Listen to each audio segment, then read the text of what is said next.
Hey guys, thank you for listening into the Chelsea Valentino Show. This space has been created for beauty professionals to be inspired and learn from other successful business women. If you're ready to grow your business and learn from industry experts, then you're in the right place. I'm your host, Chelsea Valentino, and if you haven't already, I would love it if you could head over to our Instagram page to see what incredible tips and giveaways we have on offer for you. Enjoy listening to this episode. Today we are joined by Jodie Rasmus, who is a well-known coach from the Zing Project. Jodie started out as a hairdressing apprentice and went into partnership at 18. Just so young, you're still a baby. So fast forward to now, and Jodie has been in the industry for 35 years and now owns a franchise with the Zing Project. So Jodie, welcome to the show. Oh, thank you, Chelsea. Great to be here. I'm so excited to hear your story. Thank you. Yeah, I'm excited to tell it. So where did it all begin for you? So hairdressing was always one of my life passions, always wanted to be a hairdresser. So I jumped in at 16 and I was one of those kids that picked it up really quickly. So I was cutting within my first 3 years and I was super motivated, just wanted to be the best hairdresser ever. And my employers wanted another salon, so they decided that they would have me as a partner and open up another salon. So they didn't work in it, it was just me, and it was the biggest learning curve ever. At 18, you have no idea about people skills, management skills, leadership skills, all of that, and I was just thrown in the deep end. Yeah, it's kind of a good thing in a way, because I guess you kind of learn fast, but at the same time it would be a lot to take on at 18. Absolutely. I still lived at home with my parents. I relied on them quite a lot actually, and it was full on. It was a crazy time, but that's back in the late 80s. Things have changed since then. So how did your family react when you said, like, I'm going to go into partnership with the salon? You're obviously so young. Were they very supportive, or they kind of didn't really want you to go down that path just yet? Yeah, look, you know what? They were supportive, but also apprehensive, knowing that I was young. But they thought if we don't let her go down this path, we're sort of stopping her dreams. So they were supportive. Yeah, they were great. So did the people that you were in partnership with, did they teach you a lot along the way, or you kind of just had to learn a lot of it yourself? A lot of it was learn myself, because they were busy in their own business as well, and I was just thrown in. And my biggest challenge was knowing how to manage a team. At 18, you're kind of just one of the kids on the block, and then all of a sudden you're the boss, and I didn't know really how to handle that at that stage. And I think it's easy as well for people to kind of take advantage of that as well. Like thinking back to when I was 18, it was easy to kind of be a bit of a pushover and a people pleaser. Absolutely. Yeah. So yes. What you had the salon for a few years, and then you brought them out and your dad became a silent partner? Yeah, so my dad became the silent partner. I think it was only about a couple of years I was in partnership with them. And so the next challenge was for me to be on my own, but of course I wasn't financial enough to do that. So my dad became my partner, and it was 50-50 partnership. He was a silent partner, so I still earned a wage, and then we split the profits, and it wasn't just handed to me on a silver platter like some kids get. I had to work for it. So you were making a profit at that stage? Oh, minimal at that stage. Yeah. You know, I was still living at home because I couldn't afford to move out, so it was pretty minimal at that stage. And then after a few years of owning it with him, I decided that I was ready to do it on my own. So then I had to buy him out. So I was always in debt to this salon. So, you know, like dad, you know, put money in to buy the partners out. So then I had to then purchase that share off him. So I think we worked out a bit of a payment plan and paid it off over a couple of years. That's so lucky. Yeah, which was really good. So, and then he continued to do my bookwork for a long time, and he was very old school and had the old fashioned, most of your audience wouldn't even know what a paper ledger is like doing your bookwork. There was no Xero back then. Yeah. So he was very, it was an ex-school teacher, so right into doing everything by the book and how you did it all. So he'd often ring me up and say, what's this $2.20 receipt for? I'm like, oh my God, does it matter? Just put it in. But I had to have this amazing memory on every little thing because it was so perfect. So he actually taught me some really good life skills, I think, which was great. I love that he taught you to do it the right way, though. Absolutely. Because Yeah. a lot of people end up, not really knowing a lot about, the numbers and not doing it right, not necessarily because they don't want to, but because they don't know how to, and it really kind of bites you in the bum later, doesn't it? Well, absolutely. So now as a coach, that's one of the big things that I teach is know your numbers and know them inside out. Yeah. So what was, like, having a salon at such a young age, what was one of the biggest mistakes you made? I would say my leadership wasn't strong being so young. It took me a long time. I think I really clicked in at about 27. So for all the years before that, I was just learning on the run. I was pretty much bought myself a job, which, now that we're coaching, we find a lot of people, when we look into it, they've actually just bought themselves a job. Yeah. They haven't bought a business. They're just working to pay for that business, which is just a job. And it's the same as kind of being on that hamster wheel, isn't it? Like a lot of us have a lot of passion and big dreams and we want to help people, but then you kind of get stuck in that being an employee yourself. And 9 times out of 10, they don't even really pay themselves a wage or not much of one. Oh, absolutely. Yeah, absolutely. And that's sort of one of my favorite things to do is to actually find them some money so that they can have a great life. Because essentially that's part of the reason you buy a business, but sometimes you don't realise everything involved until you're kind of in the middle of it. That's right, yeah. So we find that, most categories of people that when they reach out to a coach, when we sort of dig in a little deeper, we can find that most people, it falls into one of 3 categories: the time, the team, or money. And they're all interconnected. If you don't have a great team, you're not making great money. That's so true. And if you don't have a great team, you're probably working on the floor way too much and don't have any time to enjoy your life. Yeah, definitely true. Yeah. So you only had just sold your business in January this year. Yes, 32 years in the salon, and I've finally finished. Are you working in the salon still, or you ran the business? I was working in the salon, so I started with Zing a couple of years ago, and I still worked in the salon just a couple of days a week. Yeah. Yeah, and I was really fortunate to be able to sell a business, and I've stayed on just to help her for a little while, and that's been really good too. That seems like a lucky time to sell your business just before all this kind of stuff had happened. Well, who would have thought? Who would have thought that would happen? Yeah, and I think like the stars were aligned with me because I didn't even have my business on the market. Yeah.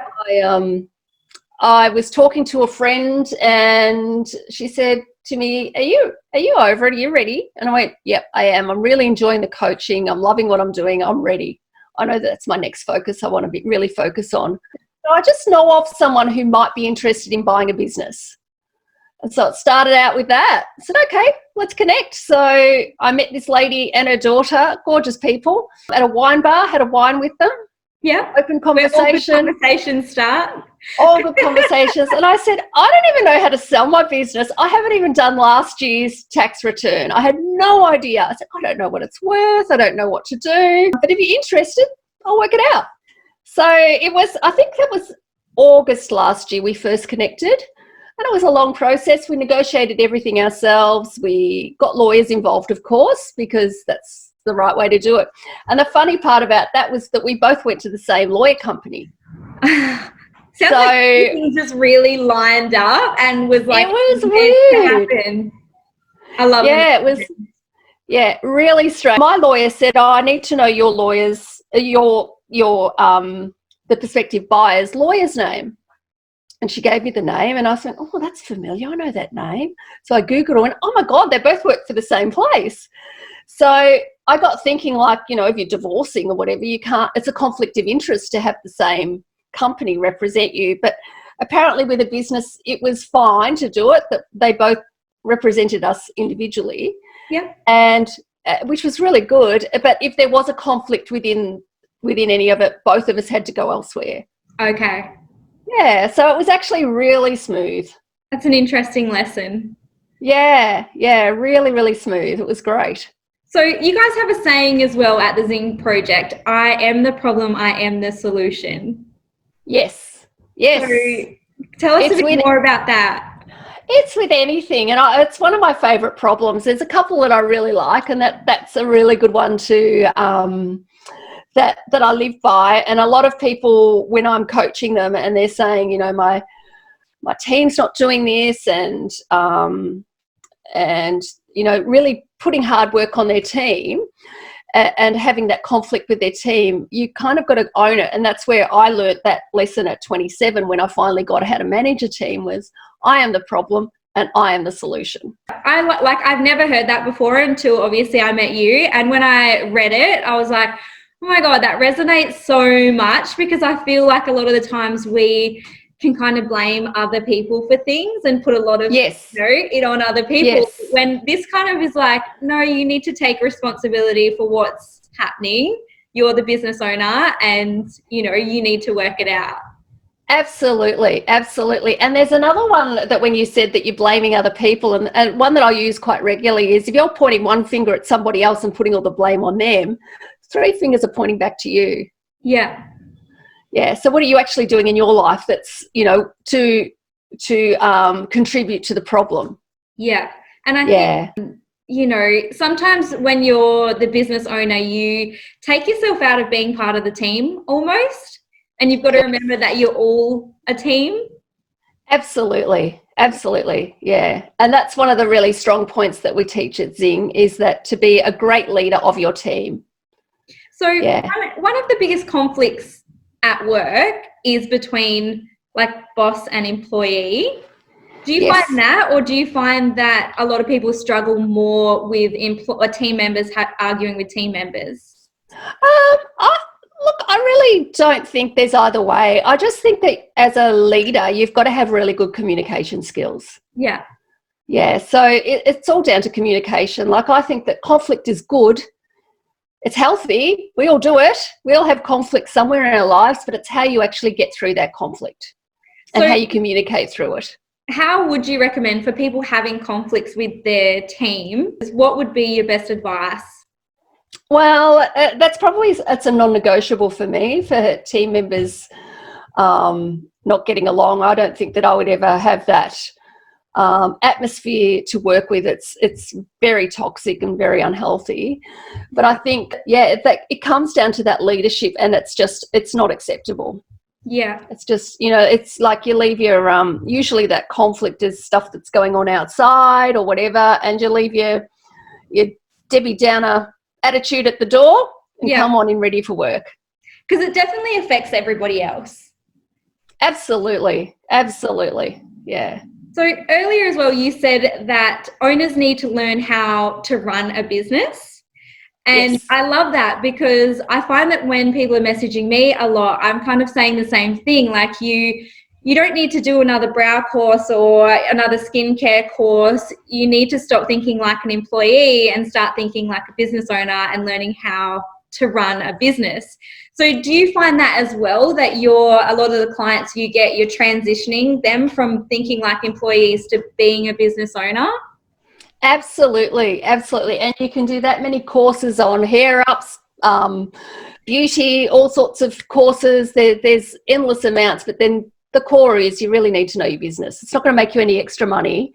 We know at Zing, if you will spend 4 hours a week working on your business, you'll make more than working in your business for 4 hours a week. I think it's really hard, like as a therapist or a hairdresser, to let go, isn't it? To kind of make that transition and be like, I don't necessarily have to be the one working in the salon to be making money. Yes, absolutely. And I think there's a little bit of a hog the ball syndrome that goes on with a lot of salon owners. You know, they think they're the only ones that are capable. But if you spend the time on really training your team, you will have a much better outcome and end up making far more money.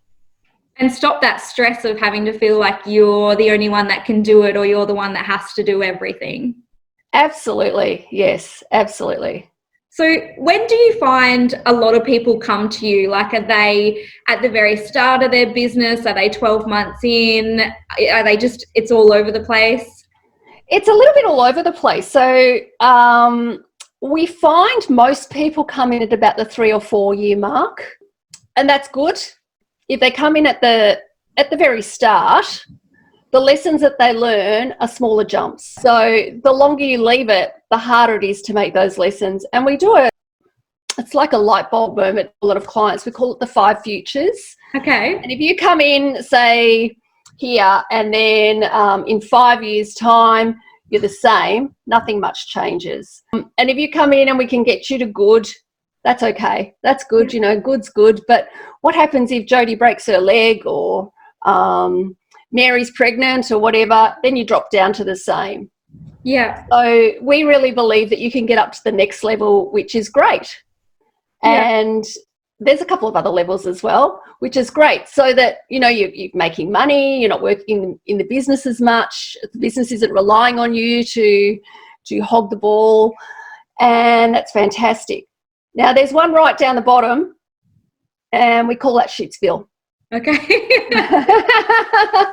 And I think a lot of business owners have been in Shitsville. So what we find is, if you stay at the same, it's really easy to get down to Shitsville, and it's way harder to get back up. Whereas if we can get you up to great, you've got like 3 levels to get down to Shitsville. But also, working with us for a while, we know that we can get you to amazing, which is another level again. So it's just, you're making amazing income, got a fantastic life, lots of holidays when you want, your team is amazing, they're all on point, everything's going well. So that's where we want everybody to be. So when do you find emotionally people are coming to you? Like, they're really struggling and they're kind of feeling like, this is my last option to get coaching. Where are they at? Look, not everybody. Some people start right from the very start, and that's the best, because you learn from not making the mistakes beforehand. You know, all of those mistakes that I made years ago, yes, you're not making them, because we can correct them really easily right at the start. So look, some people are coming really stressed out, and some people don't even know what their problem is. It's not until you dig a little bit deeper that you can actually find that there is a problem. And that's when we go, you are the problem and you are the solution. I do. I love that so much, because it is like taking responsibility, but then it's got that positive twist of like, yeah, we can, it's fixable. Everything's figure-outable. Yeah, as Marie Forleo would say. Yes, everything is figure-outable. So I know that everybody is obviously going to come in at different times, at different levels. So how quickly do you kind of see a shift in people once you're coaching them? Oh, quite often really quickly. So what we do first is a discovery call, where we really take a deep dive into their business, and we look at their numbers and see where they're going, and assess their goals, what they really want out of their business. And through that, we will look at their numbers. If we can't see a 4 times return on their investment, we won't take them on.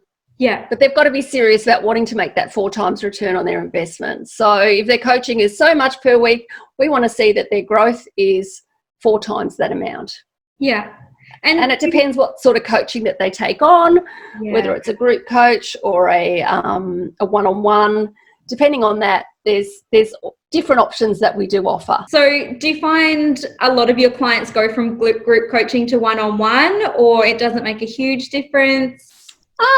It's really depending. I think there's a small change over to small group coaching now. Mm-hmm. I've always previously done one-on-one. Yeah. And just over the last time, and this is what we've done with COVID, is really help people out for free and put them into small groups. So I think that's incredible. Yeah, it's been really good. And you know what works really well with the groups is that they build a community within themselves. So they all end up, you know, building a great friendship, and different ideas that they throw out there. Like, for instance, one girl was talking about a Shopify person that she got in contact with and was able to set up a Shopify account through her webpage. And so she's given out that girl's information, and it's just a lovely community. It's great. I love how that works. I have done both, like group coaching and one-on-one, and I love the one-on-one because it's so specific to me. Yeah. But yeah, same. I love the group coaching because I do get to know these people, and then I'm like, I feel like they're friends, you know, and I get to know what's happening with them and all their success and celebrate them as well. Absolutely. And within the group coaching, there is also a little bit of one-on-one that I help them with as well on the side. So if there is those issues that's just about me, I'm there to help them as well. Oh, I love that. And it's like incredible that you guys have offered that free service as well throughout this, because I know that a lot of business owners, beauty and hair, were, you know, not left in a good position. And look, it was scary. Yeah, not knowing is really scary. No, and so we looked at it, well, you know what, we're closed or closed-ish for hairdressers, but beauty especially closed.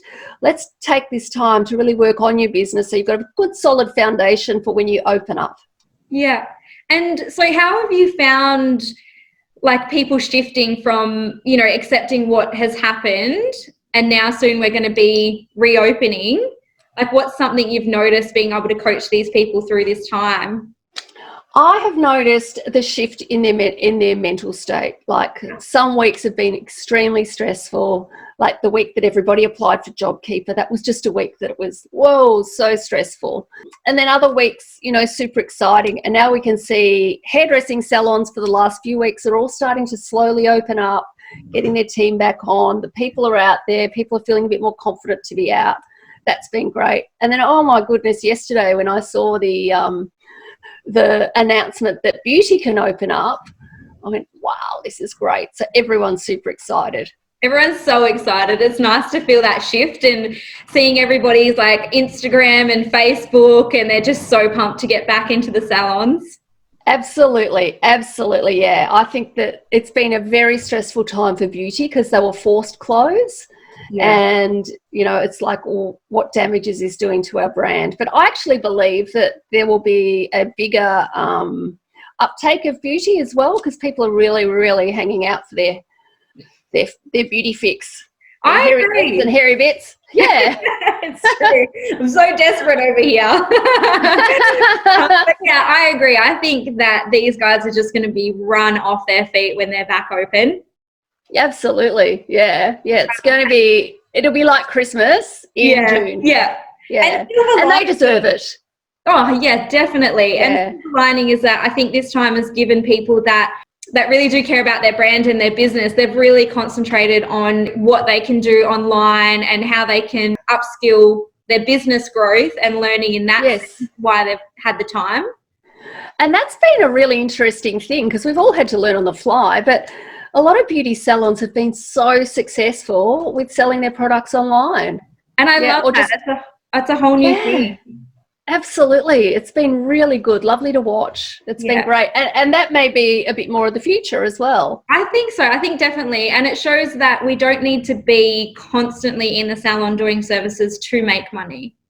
Yes. Yes, that's right. If you had to give one bit of advice to everybody listening, what would it be? One bit of advice would be know your numbers. We have a really simple, we call it a health check, and it's a health check on your business. And all of those numbers are intertwined, and they're pretty basic numbers. It's not like you need a massive spreadsheet and a maths degree to understand it, but they all make sense. It's all about the client care.